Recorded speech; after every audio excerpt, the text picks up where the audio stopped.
Plusieurs biscuits donc. Oui, parce qu'il y en a beaucoup. Oui, parce qu'à Kankan, on en consomme beaucoup. On doit réformer le dossier Kankan aujourd'hui, mais avant, il y a plus urgent à Conakry. Oui.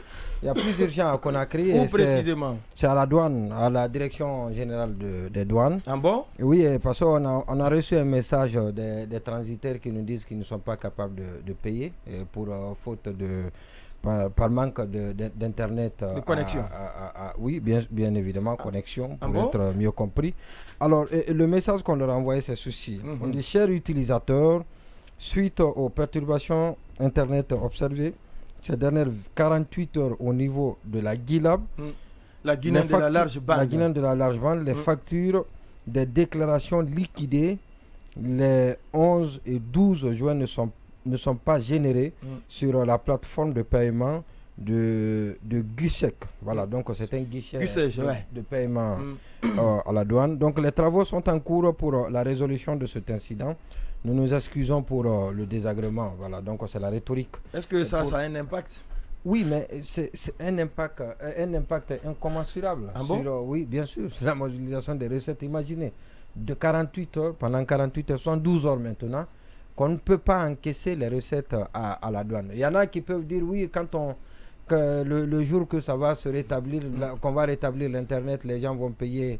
Voilà, non, mais ça ne se passe pas comme ça à la douane. Et parce que, vous savez, peut-être il y a des marchandises qui attendent aujourd'hui, à partir de cette date, ils peuvent aller en Surestari. Oui. En Surestari. Et donc, ça, c'est un peu compliqué. C'est difficile à gérer. Comment tout cela peut être décanté. Et puis, il faut aussi décongestionner. Voilà, ça doit être décongestionné.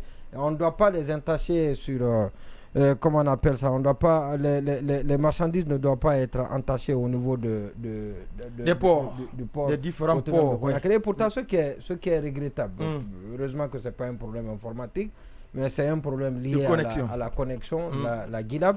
La GILAB nous doit des explications et il faudrait après qu'on demande à la GILAB ce qui s'est passé. Oui, mais est-ce qu'elle peut aussi payer des sanctions, des pénalités par rapport à ce dommage? Parce que ce que vous évoquez, c'est important. Admettons qu'un conteneur devrait être sorti hier. Ça n'a pas été le cas. Oui, alors que le prestataire a déjà versé, mais l'argent n'est pas arrivé. Est-ce que ce conteneur va basculer en Surestari? Si c'est le cas, qu'est-ce qui va se passer? Mais même au-delà, ça peut être une marchandise qui n'est pas guinéenne, ou même si elle est guinéenne, mais elle n'appartient pas à quelqu'un qui est à Conakry, un résident de Conakry, qui est déjà prêt pour prendre sa marchandise et aller à l'intérieur du pays. Il est obligé de passer des nuits, et cela n'est pas prévu dans son programme, dans son agenda.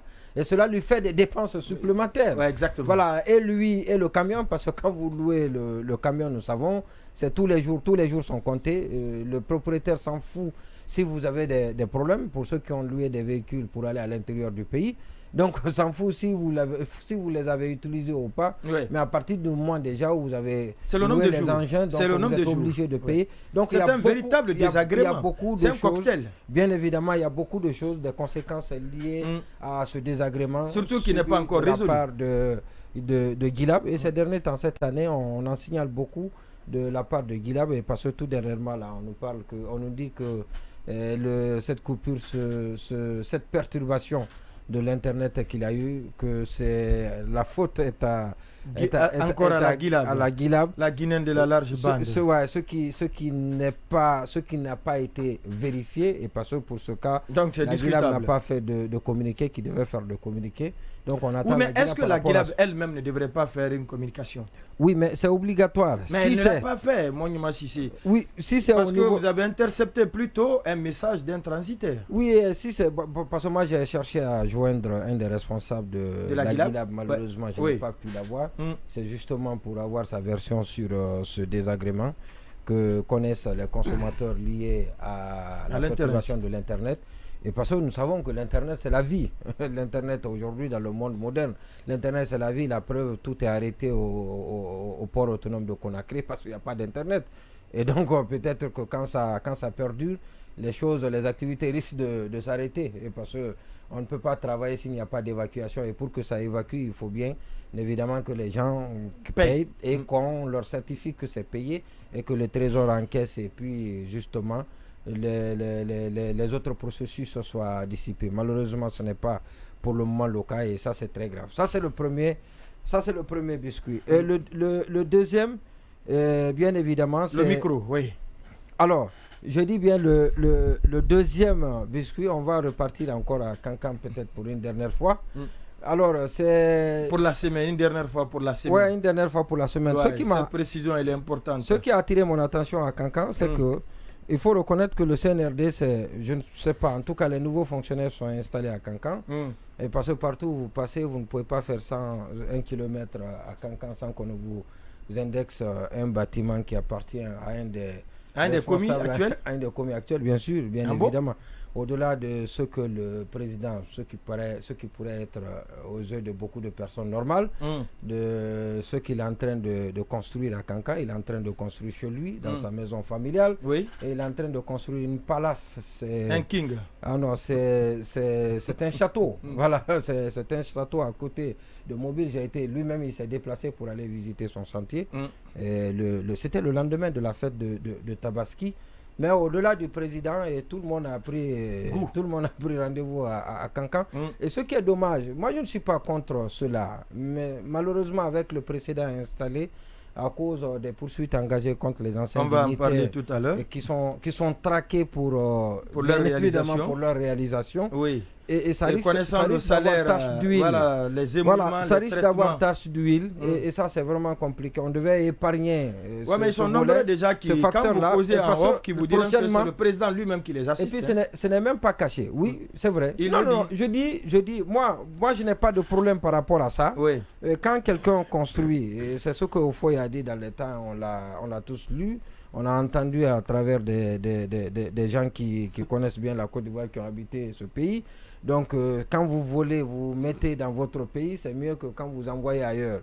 Mais ce qui se passe aujourd'hui, peut-être les gens sont beaucoup plus enclins à envoyer ailleurs que d'investir dans son pays, et c'est ce qui est très dommage. C'est vraiment dommage. Il faut mettre dans son... Oui, bien sûr, il faut mettre dans son pays. Ça peut participer à la construction. Donc, c'est ce que les commis actuels, comme le disait Marouane hier, commencé... Non, au début, on construisait, on a acheté des palaces, on a acheté des villas, notamment au Sénégal. J'ai été au Sénégal, j'ai rencontré une responsable, voilà, justement un agent immobilier qui m'a dit qu'il y a beaucoup, leurs premiers clients au Sénégal actuellement c'est des Guinéens, mais ça ça ne date pas de maintenant là, mais ça s'est accru pendant ce temps-là. Pendant cette transition aussi. C'est les Guinéens, après les Guinéens c'est les Congolais, après les Congolais c'est les Maliens. Vous comprendrez que dans ces pays-là, dans ces trois pays, oui. Voilà, c'est facile de lire un peu la situation de ces pays-là pour justement comprendre comment les choses, pourquoi il y a cet investissement dans le pays. Donc, et ça, je l'ai dit. Et l'autre chose aussi, j'ai cherché à joindre le propriétaire d'un centre, d'un complexe culturel qui est situé juste derrière la résidence du colonel à Cancan. Et donc, pour ceux qui connaissent Cancan, ça s'appelle Badala. Et il y a un monsieur, un natif de Cancan qui est allé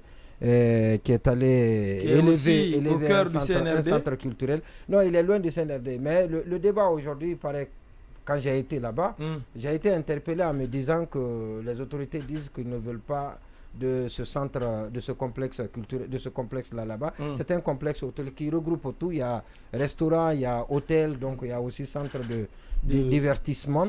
Et puis le lieu était abandonné. C'était le nid des fous et c'était une poubelle ouverte. Et donc je veux bien savoir pourquoi on peut demander à celui-ci qui a pu viabiliser ce domaine. Je ne le connais pas, je n'ai pas pu encore échanger avec l'intéressé, mais le travail qui est fait. J'ai demandé à notre correspondant à Cancan, notre responsable régional à Cancan, de m'envoyer son contact. Et parce que ça m'a vraiment...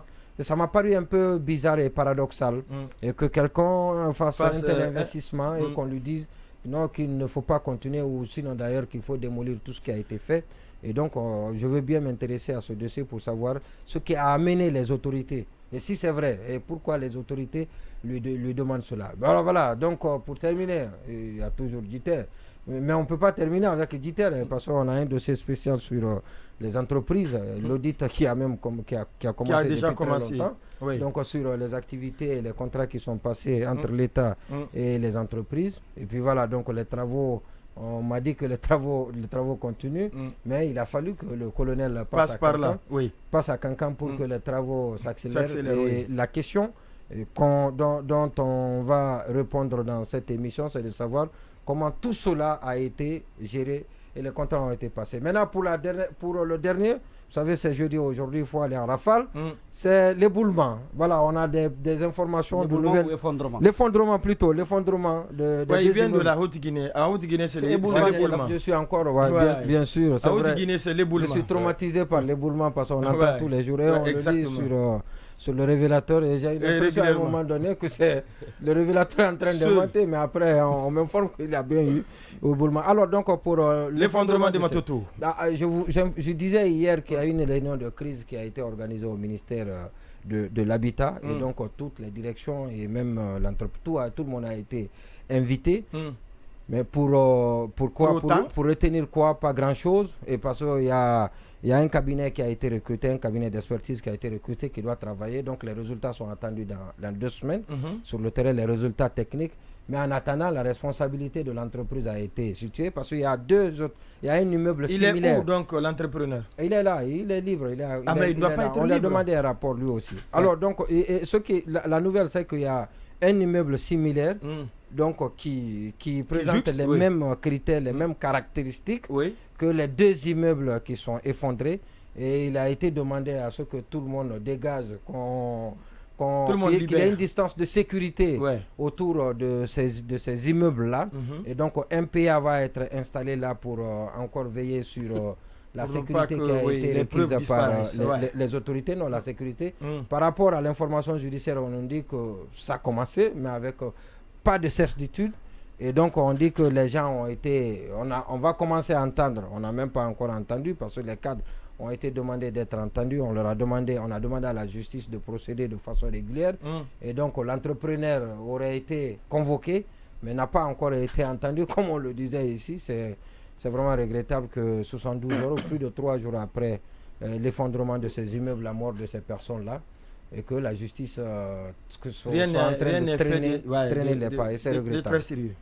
Alors, Boubacar Sansobari, sur tous ces biscuits, vous avez quelque chose à dire, surtout par rapport à ce qui se passe aujourd'hui à Cancan. Ça confirme ce que Marwan a dit hier.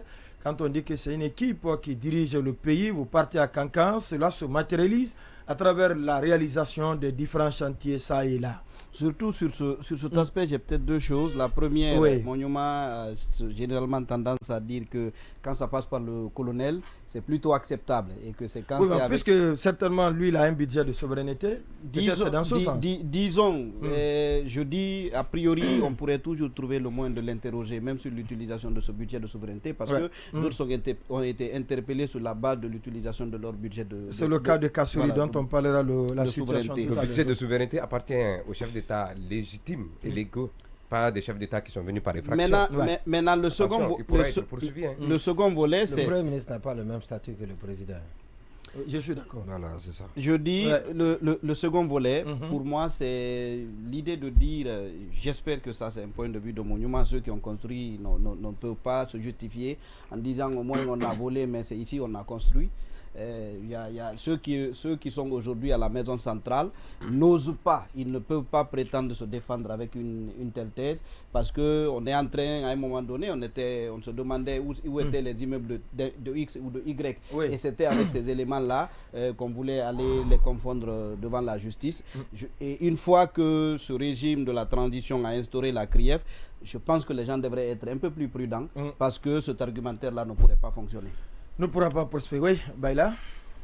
Oui, bon, sur le même sujet, je commence là où a terminé Sanso. De toute façon, ça a toujours été mon vœu pieux, c'est que la CRIEF soit un instrument au service de la nation. Au service de la nation. Pour la moralisation de la exactement, et surtout que cela s'inscrive dans une pérennité, parce qu'on a besoin de ça. Le pays est gangréné par la corruption, donc c'est très important. Maintenant, sur les questions des maisons, effectivement, je prends aussi les mêmes exemples, puisqu'on a dit que plusieurs anciens dignitaires avaient des maisons partout, et que, in fine, certains d'entre eux, je parle par exemple Oye Guilavogui, est en train de justifier, on va dire, la manière dont il a acquis ses biens, parce que ce n'est pas interdit, bien entendu, pour personne, et c'est même le rêve ultime pour beaucoup de personnes d'avoir un toit chez soi. Mais la question est bien entendu comment on arrive à cela. Et si, bien entendu, construire n'est pas un crime, c'est détourner pour construire qui est un crime. Donc, le moment venu aussi, tout le monde peut se justifier sur la façon pour comment il a construit. Mais construire en soi, chez soi, bien évidemment, n'est pas un délit. Et aussi, comme on dit, il y a la rumeur populaire avait prêté à beaucoup d'anciens dignitaires beaucoup de biens immobiliers et qu'aujourd'hui beaucoup disent qu'on ne trouve pas réellement ces biens. Il se peut aussi aujourd'hui que ce qu'on entend sur les réalisations relève aussi de la rumeur populaire. On n'a pas besoin de crever les méninges pour voir aujourd'hui, pour se rendre compte que le train de vie qu'a pris cette transition n'est proportionnel à aucun autre train de vie. Notre train de vie. Vous pouvez faire une comparaison, même si on dit parfois que c'est la comparaison qui dégrade l'âne. Mais sous la transition de Mamadi Doumbouya, on a l'impression que tout se construit, les gens, il y a des nouveaux riches qui émergent un peu partout. Il suffit juste de faire aujourd'hui un tour à travers Conakry. Et ceux qui ont la chance de voyager à travers la sous-région ou dans d'autres pays où il y a moins de contrôle, où on peut s'offrir ou s'acheter des villas, c'est le cas du Maroc. Moi récemment, quand je suis allé là-bas, j'ai échangé avec un Guinéen qui me disait que les maisons économiques qui sont construites de ce côté appartiennent quasiment aux Guinéens, donc aux Guinéens, aux Sénégalais, aux pays, à des gens qui viennent des pays où la corruption a atteint son paroxysme. C'est le cas aujourd'hui un peu partout du côté de Dakar. Donc au-delà de ce fait, on a dit tout à l'heure qu'il y a une excuse qui pourrait être accordée à Mamadi Doumbouya à la fin de cette transition. Mais je pense que le budget de souveraineté qu'il utilise, c'est un braquage de souveraineté. Parce que c'est à travers les armes aujourd'hui qu'il s'est doté de ce budget. Et vous savez que les coups d'État, on les criminalise à travers le monde. Donc demain, il n'y a pas d'excuse pour lui. Parce que son coup d'État, d'abord, ça s'est soldé par des pertes en vies humaines. Personne ne peut vous dire aujourd'hui le nombre de personnes qui est tombé le 5 septembre. Donc, pour ce crime de sang, Mamadi va répondre, quel que soit le temps qu'il prendra, ou la durée, ou certainement il peut s'éterniser au pouvoir, mais il finira par répondre. Et l'autre chose, c'est la culture de la revanche qu'il a instaurée à travers son système. Vous pensez que les enfants de ceux qui sont aujourd'hui en prison, demain, ils vont pardonner à Mamadi, ils ne vont jamais le pardonner. Ils ne vont jamais pardonner à ceux qui sont aujourd'hui dans ce gouvernement. Dans ce système. Donc, ça sera un perpétuel règlement de compte. C'est une culture qu'il a instituée. Je pense que demain, il fera les frais de ce qu'il a instauré comme mauvaise gestion et comme quelque chose qui pourrait s'apparenter à un règlement de compte.